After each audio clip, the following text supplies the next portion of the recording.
To me, it's hilariously comical that people are believing the mass media campaign, the corporatized media campaign, ultimately that indicates that the market is going into a major recession. And all the billionaires of the world are suddenly caring about the common American citizen and the common citizen.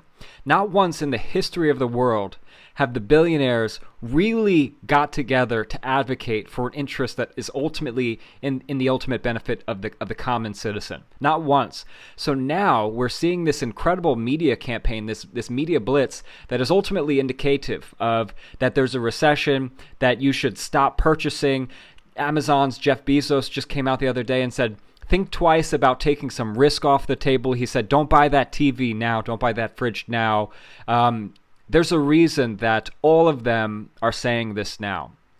In 2007, prior to the housing bubble and the mortgage collapse ultimately, did any media come in and say that, the mortgages, there's a subprime mortgage issue and it's going to get really bad for a long time? No, it never happened. It came after the fact or as it was happening, right?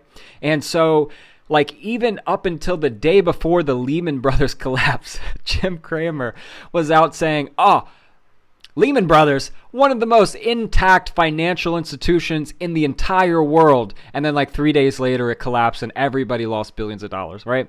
Never in history has this happened before. So you have to be skeptical and say, do they really care about my best interests, or do they care more so about their own interests?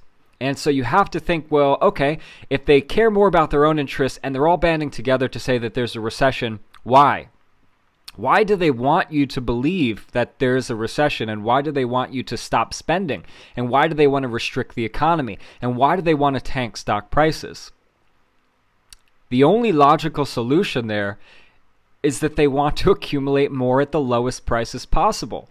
And they want the public sentiment to be reflective of fearful recession so that those prices continuously go down while they accumulate larger and larger positions. And then ultimately, when the news finally comes around and says, things are starting to look positive, it will have been already too late for you to get in at those good prices as well. So for me, I'm actually optimistic. I'm highly optimistic, and I'm very bullish on the market currently. I think in the next 1 to 2 weeks, it's the last week of November now, I think there's going to be one slightly large sell-off in some capacity going into the second or third week of December, maybe even closing out the year at these low prices. And then once mid-January hits and February hits, I think that we're going to be starting to head towards those all-time highs in the market.